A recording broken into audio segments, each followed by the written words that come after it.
건 누리시기를 축복합니다. 요즘 세계적으로 핫 이슈는 베이징에서 일어나는 동계올림픽입니다. 지난 9일 우리나라 황대현 선수가 1500m에서 금메달을 딱 획득할 때에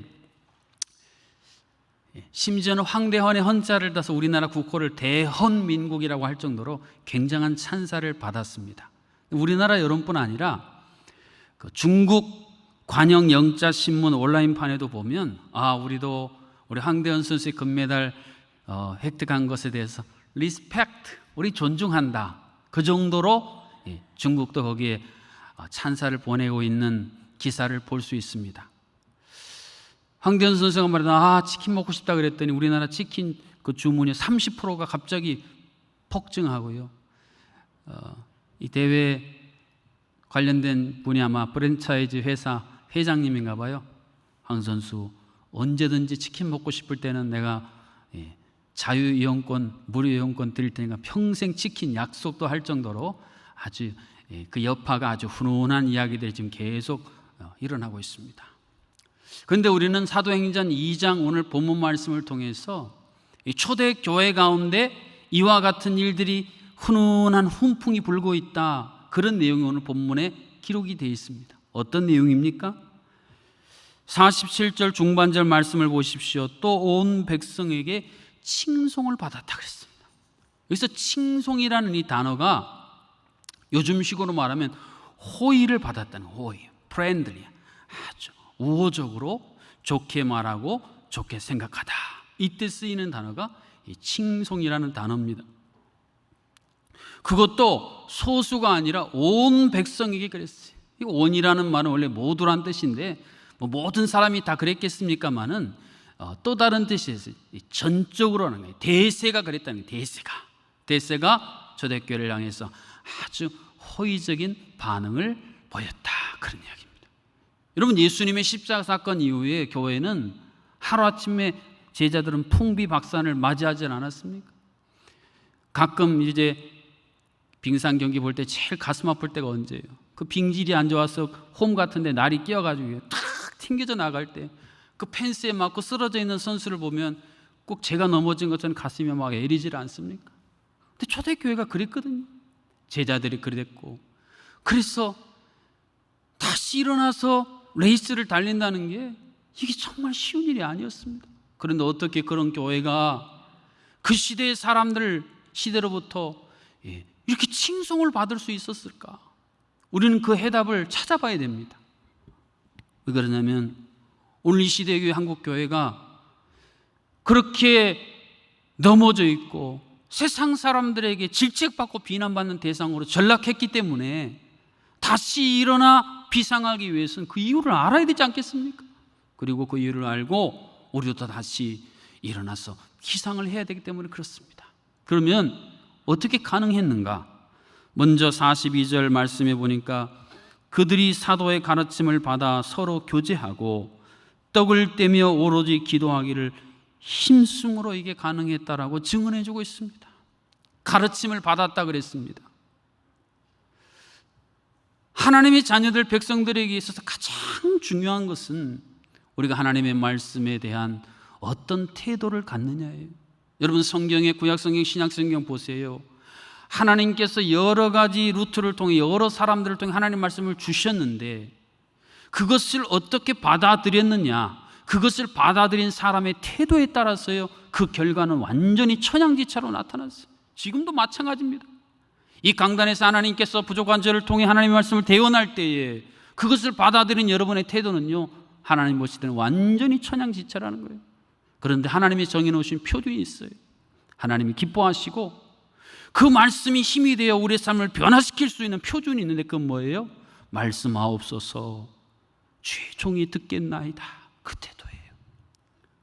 하나님께서 말씀하시면 내가 듣고 마음에 새기고 그 말씀으로 내 인생의 동력을 삼아 살겠습니다, 그 태도입니다.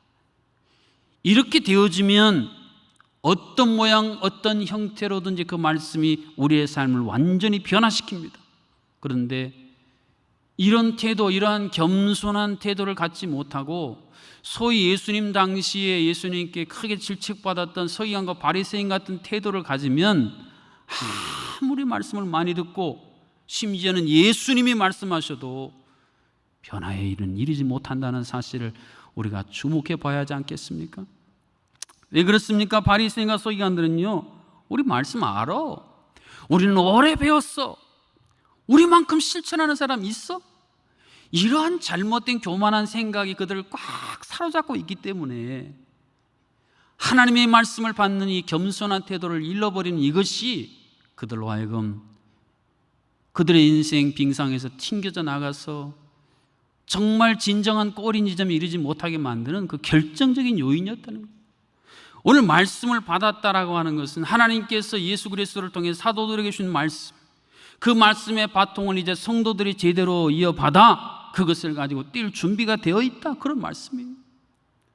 이것이 온 백성에게 칭송받을 수 있었던 중요한 첫 단추로 채워졌다는 말씀입니다. 그리고 서로 교제하고 떡을 뗐다 그랬습니다. 그래서 교제라는 단어는 동료 의식을 표현할 때 쓰이는 단어예요. 4명이 함께 경기하는 거 여러분 보셨습니까? 제가 이 동계올림픽 별로 관심이 없어서 요즘에는 아주 굉장히 이상하게 시간만 나면 보게 되는데, 이 4명이서 이렇게 개조할 때 보니까요, 혼자 달리는 게 아니더라고요. 옆에서 그 다음 선수가 쫙 호흡을 맞춰서 같이 가다가 어떤 타이밍에 딱 이르르면 쫙 밀어주면 그 힘을 받아서 이렇게 하더라고요. 그러니까 호흡이 맞아야 되고요, 몸과 마음이 하나가 될 때에 그게 작품이 나고 메달이 나오죠. 혼자만 잘 달려서는 되지를 않습니다. 여러분, 오늘 본문에 나오는 교제라는 단어가 바로 그거예요. 성도들이 함께 호흡을 맞추고 몸과 마음이 하나가 돼서 서로 상호 교류했다. 이것이 교제예요. 근데 여러분 알다시피 초대교회에 예수님 따라다녔던 제자들, 성도들이요, 모래알처럼 다 서로 잘났다 그러고 하나 되지 못하고 뿔뿔이 흩어졌던 그분들 아니에요? 근데 어떻게 이런 교제함이 역사가 일어나는가? 떡을 떼며라는 이 이어지는 구절이 그 중요한 원인을, 방법을 가르쳐 줍니다. 여러분, 떡을 뗐다는 건 뭐예요? 성찬식 또는 애찬식을 한 건데, 예수님께서 이 성찬 애찬을 통해서 눈으로 보도록 가르쳐 주신 특별한 은혜가 뭡니까? 얘들아, 내가 너희들을 위해 찢겼다. 요즘 제가 시간 날 때마다 많이 부르는 찬양이 있어요. 그 찬양이 한 대목이에요. 짓밟힌 장미꽃처럼 나를 위해 죽으셨네, 나의 주. 우리를 위해 찢기시고 짓밟히셨어.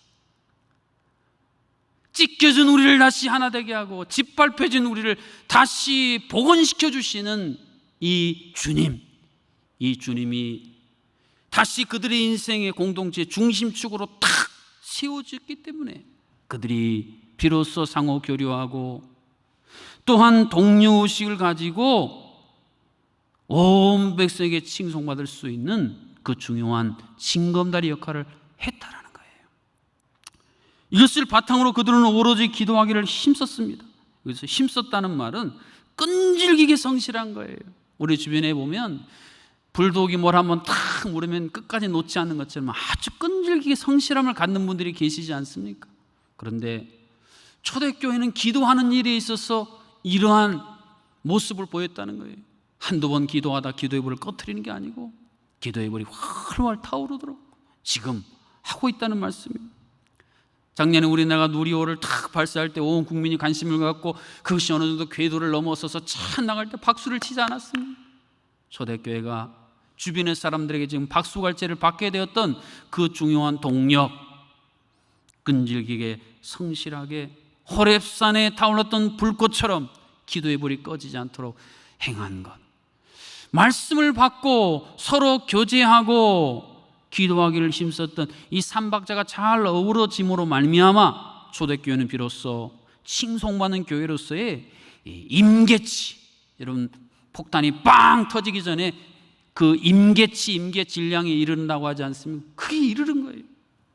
그런데 이러한 초대교회가 이제 정말로 세상의 복음의 능력, 디나미스라고 하는 다이너마이트가 터질 때의 능력으로 세상에 뻗어나갈 수 있었던 그 중요한 다음 단계가 46절에 이렇게 기록되어 있습니다. 날마다 마음을 같이하여 성전에 모이기를 힘쓰고 집에서 떡을 떼며 기쁨과 순전한 마음으로 음식을 먹었다시. 이 구절에 보면 성전에와 집에서라는 이 두 중요한 핵심적인 축을 여러분이 잘 눈여겨보셔야 돼요. 먼저 성전했어요. 대그룹이 모여서 하나님 앞에 예배하는 모습을 지금 보여주는 것이 성전회라는 한 날개입니다.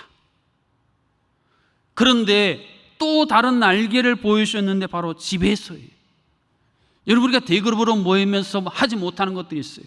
주님이 우리에게 주신 사랑과 섬김을 대그룹 예배에서 어떻게 실천하겠어요? 그래서 하나님께서는 소그룹으로 작은 그룹이 모여서 서로 연대해서 서로 사랑과 섬김을 실천하고 지친 사람 이렇게 세워주고 더불어 함께 나아가도록 이 집에서 소그룹으로 연대하는 또 다른 날개를 주셨다. 초대교회는 이 두 날개를 잘 펴서 날갯짓함으로 말미암아 비상하여 하나님의 영광을 온 천하에 비추했다는 말씀입니다. 제가 늘 말씀드립니다. 믿음이 뭐냐? 믿음은 하나님께서 우리에게 가르쳐 주신 하나님의 방식, 하나님이 우리에게 보신 설계도대로 내 인생을, 우리의 교회를 건축해 나가는 게 여러분 믿음입니다. 역으로 믿음이 아닌 건 뭐냐? 하나님이 보여주신 설계도가 아니고 내가 그린 설계도대로 내 인생, 우리 공동체를 지어나가면 그건 하나님 보실 때는 믿음이 없는 불법 건물이에요. 또는 세상이 우리에게 던져준 설계도 보고 이거 좋으네. 구약의 타락한 왕들이 주변의 이웃나라에 있는 제단을 보고 왔어. 그래서 하나님의 성전에 갔다가 세웠던 이러한 사람들처럼 말이죠. 세상이 주는 것 혹해가지고 그것 가지고 우리 인생 신앙 건축하면 아무리 잘 지어진 건물이고 아무리 매력적이어도 하나님 보시기에는 아무것도 아닌 것이라는 거예요. 그런 의미에서 우리가 오늘 주목해야 될 소중한 사실은 지금 말씀의 기초공사 위에 기도의 HB임으로 교제라고 하는 인테리어가 잘 구비되어지는 이것이 이 시대에 진정 칭송받는 교회의 모델하우스로 우리에게 그 청사진을 보여주셨다는 제목입니다. 이 중에 하나라도 우리가 소홀히 하고 하나라도 빼먹으면 처음에는 드러나지 않지만 결국 부실공사로 언젠가는 허물어질 수밖에 없다는 겁니다. 이것과 더불어서 대그룹으로 보이는 이 한 날개와 또 다른 날개가 함께 더불어 움직이게 된다는 거예요. 여러분, 아무리 강한 독수리의 날개도 날개가 하나만 있다고 생각해 보세요. 어느 정도까지 좀 날겠죠. 그러나 곧 지쳐서 추락할 수밖에 없습니다. 여러분, 교회 역사를 제가 관심이 많아서 들여다보고 신학대학원 논문 쓸 때도 그 주제를 쭉 썼는데요. 교회가 언제부터 초대교회가 보이신 이 동력을 잃게 된 그 단초가 뭐냐? 유감스럽게도 콘스탄틴 황제예요. 기독교를 공인해주고 그건 잘했어요. 그런데 결정적으로 그 마음속에 어떤 마음이 있었냐면 그리스도인들 저 소수로 모이고 은밀한데 지하 카타콤에서 모이게 하면 또 모의해서 반란 일으킬 수 있으니까 로마는 이게 평화가 최고예요. 팍스 로마나 이 로마의 평화를 위해서 목숨 건 사람들인데 그래서 대성당을 의리에 지어주고 야 너희들 이제 속으로 부러지게 집에서 저기 카타콤에서 모이지 말고 얼마나 좋냐 이게 이런 데 와서 여기 와서 마소만 해. 하나님께서 성경에서 준 설계도를 이 콘스탄틴이 용도를 변경해 버렸어요. 그런데 교회가 그때부터 그것을 전통으로 삼아서 대그룹으로 모여서는 잘 예배하는데 한 그룹이 날개가 없어져 버렸어요. 이것이 교회가 몰락하게 되고 하나님 신 거룩한 힘을 잃어버린 그 중요한 원인이다라고 지금 많은 학자들이 이야기를 하고 있어요. 저도 거기에 전적으로 동의합니다. 여러분, 동계올림픽 경기 가운데 뭐가 제일 좋으세요? 저는 어제 처음 봤는데 이 스키 점프, 야 스키를 타고 말했나 쫙 나가는데 하늘을 나는 한 마리 새 같더라고요. 저도 저거 한번 해보고 싶더라고요. 근데 여러분, 이 스키 선수가 아무리 자기가 가진 재능을 총동원하고 해도요, 하늘을 절대 날 수가 없습니다. 근데 어떻게 이렇게 하늘을 날 수 있어요? 잠시지만 스키 점프대 때문에 그래요. 그 스키 점프대에 딱 앉아있다가 그 힘을 받아서 쫙 나가기 때문에 이게 비상할 수가 있는 거예요. 여러분, 이 땅을 살아가는 우리 인간이, 이 세상의 교회가 아무리 애쓰고 노력해도요, 우리 세상 사람들이 도무지 따라올 수 없는, 그들이 추종을 보러하는 영광스러운 하나님의 영광을 이 땅에 보일 수 있으려면 하나님이 우리를 위해 준비해 놓으신 그 토대 위에서 출발해야 됩니다. 하나님께서 우리를 위해 준비해 놓으신 이 두 날개라고 하는 소중한 그 스키점프대와 같은 것을 무시하고 말입니다, 다른 곳에서 아무리 날아오르려고 해도 그게 안 된다는 거예요. 이처럼 하나님께서 주신 하나님의 방식대로, 하나님의 설계대로 작동했던 초대교회에 주신 영광스러운 열매 결과를 47절 하반절은 이렇게 선언합니다. 주께서 구원받는 사람을 날마다 더하게 하셨다는 말씀이에요. 여기서 날마다라는 이 단어를 여러분 주목해 보세요. 날마다 하는 거와 일주일에 한 번 하는 거 어느 정도 차이가 있겠습니까? 운동으로 비유해 보면요, 차이가 안 돼요. 엄청난 차이입니다. 이것을 어떤 학자는 영어로 이렇게 표현했더라고요. weekly church, 주중교회와 daily church, 매일 교회다 그랬어요. 여러분의 교회는 일주일에 한 번 대그룹으로 모여서 예배드리고 끝, 그런 주중교회 weekly church이십니까? 아니면 주중으로 모여 예배했던 성도들이 흩어졌어 그들의 삶의 자리에서 소그룹으로 연대해서 함께 어려움도 나누고 기쁨도 나누고, 위기를 부딪히면 중보기도도 서로 나눠서 서로 돌보고 서로 세워주고 살리는, 그래서 날마다 움직이며 그 생명력이 유지되는 교회입니까? 이 질문이에요. 이 중요한 질문이 제가 처음 들었을 때 제 마음판에 정말 새겨졌어요. 주님이 원하시는 교회, 초대교회가 칭송받게 했던 이 영광스러운 교회는 바로 데일리 처치였어요. 이것을 여러분 이렇게 비교해 보세요. 뱃놀이하는 배, 혼자서 막 쳤는 이 배하고 조정 경기의 선수들이 다 자기의 노를 잡고 젓는 배하고 경기가 되겠느냐 말이에요. 역사 속에서 하나님은 늘 위기 속에서 교회에게 기회를 주셨습니다. 코로나 팬데믹도 예외는 아닙니다. 코로나 팬데믹으로 많은 목회자와 성도님들이 어깨가 천근만근이 되었습니다. 너무 무겁고 지쳐서 날개 펴서 다시 비상하는 거, 엄두도 못 낼, 꿈도 못 낼 일로 포기하고 있는 목회자와 성도들이 도처에 있습니다. 그러나 초대교회가 천근만근했던 초대교회에 하나님께서 비전을 다시 불어넣어 주시고 일어나 비상하라고 하셨던 그 하나님이 오늘 우리에게도 똑같이 말씀하고 계십니다. 지난 수요일에 성령 대망 기도회에 마치고 우리 리더들이 모여서 설명회를 가졌는데 제가 끝나고 보고를 받은 카톡에 120명이 현장에 참여했다는 보고를 받았어요. 리더만.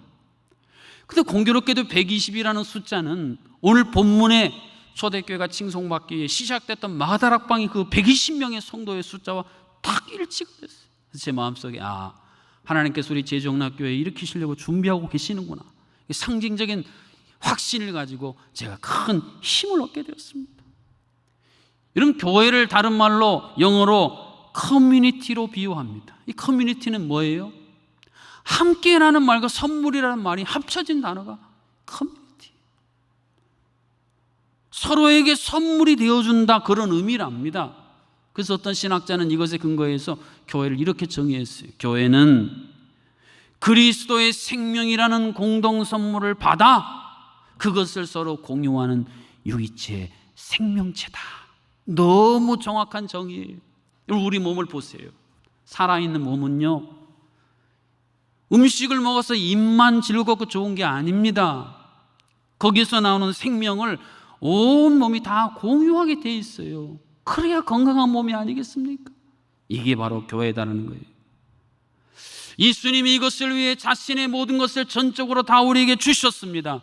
그래서 예수님을 믿는, 예수님을 구주로 고백하는 성도라면, 예수님을 주님으로 고백하는 교회라면 우리도 당연히 우리에게 주신 이 생명을 공유하고 소중한 지체된 다른 성도들과 이것을 공유하고자 하는 마음이 우리 가운데 있게 되고, 이것을 어떻게 공유할지 그 출구를 찾아 비상구를 찾아 나가게끔 되어 있다는 소중한 사실 말입니다.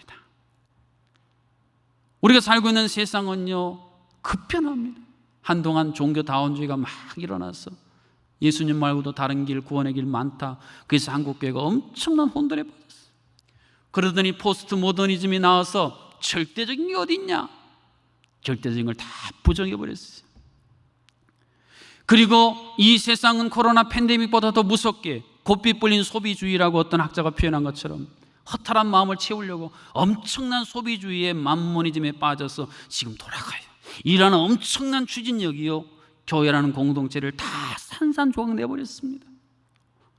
어떻게 이런 교회, 이런 시대 속에 교회가 다시 한번 하나님의 말씀을 받아 서로 교제하고 떡을 떼고 기도하기에 힘쓰는, 그래서 두 날개로 다시 비상할 수 있을 것인가? 그것은 오늘 본문이 우리에게 보여주는 이 교제하는 교회를 회복함으로써 가능하다는 것입니다. 코로나19를 맞이해서 전문가들이 예측을 해요. 코로나 이후에 세상은 어떻게 재편될 것인가? 두 가지라는 겁니다. 단절과 고립 속에 갇혀 사는 그런 세력들, 사람들이 있을 거고, 도리어 협력과 연대를 더 강화시키는 사람 공동체도 있을 것이다. 이거 예측이에요, 대부분의 학자들이. 그러면 어떻게 이것이 나누어질 것인가? 그것은 지금 코로나 팬데믹을 맞이하고 있는 이 살고 있는 세상에서 지금 우리가 어떻게 살아야 할 것인가, 이것에 대해서 대답하는 그 대답에 따라 앞으로 세상은 이렇게 재편될 것이다, 그런 이야기입니다. 이 말이 오늘 이 시대의 교회에 들려주는 상당히 중요한 통찰력이 있습니다.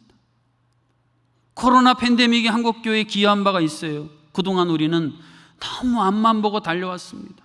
성장 지상주의, 번영주의, 이것이 정말 하나님이 주신 성경적인 것인지 아니면 세상의 가치가 잡탕이 된 것인지 필터링할 여유도 없이 그저 달려오는데 너무 진력을 다했어요. 그런데 멈춰서면서 비로소 우리 모습을 보게 된 거예요. 교회가 그물인데 말입니다. 그물이 여기저기 다 찢어지고 촘촘해야 될 그물이 구멍이 커져버렸어요. 아무리 그물질을 해도 고기들은 거기 다 빠져나가고 쓰레기만 거기에 걸려 나오는, 오늘 이것이 한국 교회가 비로소 들여다보게 된 굉장히 소중한 결과였다는 것입니다. 이런 비상이라는 말은 여러 단어의 뜻을 갖고 있어요. 제가 우리 목회자들 모일 때 코로나 처음 시작할 때 그런 얘기를 많이 했어요. 여러분, 우리가 평상시처럼 사역하면 안 됩니다. 지금은 비상시국입니다. 비상시국에는 비상한 각오를 가지고 비상한 태도로 임해야지, 안 그러면 교회는 무너집니다. 제가 계속 강조했습니다. 여러분 학교 다니실 때 비상연락망 그거 해보셨잖아요. 위기가 닥치면 연락할 수 있는 연락망. 오늘 한국교회가 이런 위기를 맞이해서 어디서 누가 쓰러지고 사라지는지도 모르고 이게 점검이 안 되는 이 구멍 뚫린 그물, 찢어진 그물, 이것을 다시 촘촘하게 수선하고 수리하기 위해 자발적으로 헌신하는 성도들이 있는 교회와 그렇지 않은 교회는 앞으로 그 결과가 너무나 차이가 날 것이라는 거예요. 그런 의미에서 우리는 아모스 선지자를 통해 하나님이 들려주셨던 충격적인 선언을 오늘 초대교회의 이 아름다운 교회의 모습과 비교해서 한번 돌아봐야 돼요. 여러분 아모스 5장 21절 22절에 하나님이 아모스 선지자를 통해 그 당시 하나님 백성, 하나님 모르는 사람들이 아니에요. 하나님 백성들에게 선언하신 충격적인 내용을 여러분 기억하십니까? 내가 너희 절기들을 미워하여 멸시하며 너희 성회들을 기뻐하지 아니하나니 너희가 내게 번제나 소제를 드릴지라도 내가 받지 아니할 것이요 너희의 살진 희생의 화목제도 내가 돌아보지 아니하리라. 오늘 식으로 말하면 뭐예요? 너희들 와서 예배 드렸니? 하나도 안 기쁘다? 예물 드렸니? 받기 싫다, 그런 말씀이에요. 왜 하나님께서 하나님의 백성들의 예배와 예물을 향해서 이 정도로밖에 논평을 안 하고 계시겠습니까? 그 중요한 실마리가 그 앞서 나오는 15절에 있어요. 너희는 악을 미워하고 선을 사랑하며 성문에서 정의를 세울지어다. 만군의 하나님 여호와께서 혹시 요셉의 남은 자를 불쌍히 여기시리라 했어요. 여러분, 여기서 성문에서라는 이 단어와 성전에서라는 이 단어를 주목해 보셔야 돼요. 그 당시 하나님의 백성들이 성전에서는 거룩해 보였습니다. 성전에서는 하나님을 사랑하는 것처럼 보였습니다. 성전에서는 하나님께 최고의 영광을 돌리는 줄로 보였습니다. 그러나 성전을 나가서 그들의 삶의 자리인 성문에서는 전혀 그렇지 못했습니다. 정반대의 모습으로 살았습니다. 이것이 하나님께서 성전에서 드리는 그 하나님의 예배의 예물을 내가 이제는 못 받겠다, 너희들의 그 이중적인 플레이, 가식적인 모습, 이제는 내가 신물이 난다, 이런 표현이. 오늘 우리는 어떻습니까? 한국교회는 어떻습니까? 우리가 예배당에서 하나님을 예배하는 일에 너무 치중하고 너무 집중하다가 성문에서라는 우리의 삶에서, 가정에서, 우리 일터에서 우리는 하나님을 기쁘시게 하고 하나님께 영광 돌리고 하나님이 가르쳐 주신 하나님의 방식을 완전히 무시한 채로 살지 않았습니까? 이런 우리의 모습과 아모스 선지자의 시대의 하나님 백성의 모습과 무슨 차이가 있느냐 말이에요. 그래서 우리는 다시 깨달아야 합니다. 다시 일어나야 됩니다. 다시 비상해야 합니다. 여러분, 동영상 보셨던 이 철인 3전 경기에서 얼마나 감동적입니까? 지친 그 동생을 형이 바로 금메달이 눈앞에 있는데 그걸 포기하고 뒤에 오는 남아공 선수한테 양보해버리고 동생을 부축했어. 저는 그 해설자의 그 영어 단어가 계속 귓가에 울려요. Unbelievable scenes. 믿을 수 없는 광경입니다. Unbelievable scenes. 여러분, 하나님의 자녀 백성들과 세상 사람들의 차이가 뭐예요? 세상 사람들은 하나님 나라를 모릅니다. 하나님 나라의 가치도 알 수가 없습니다. 하나님이 주신 인생의 소중한 진정한 복의 원리도 그들은 몰라요. 따라낼 수가 없습니다. 그렇지만 하나님의 자녀된 백성들은 하나님의 나라를 아는 자들이 아니에요. 우리가 세상 떠나 영원히 거할 그 나라, 그 나라의 법도, 그 나라의 권능, 그 원리들을 우리는 알잖아요. 그러면 그것을 우리는 이 땅에서 펼쳐 보일 수 있는 사람들입니다. 세상은 형제 자매도 필요 없고 그저 내가 1등, 내가 금메달 따면 최고야. 그것을 위해서 요즘 보세요. 아주 무서운 세상이 돼버렸어요. 그런데 그 가운데서도 넘어진 내 형제 자매를 위해서 내가 멈추고 부축하여 함께 나아가는 거, 함께 연대하는 거, 이것을 보고 세상은 찬사를 보내고, 야, 저 사람들은 우리가 결코 따라갈 수 없는 사람들이다. 저들에게는 도대체 무엇이 있는가?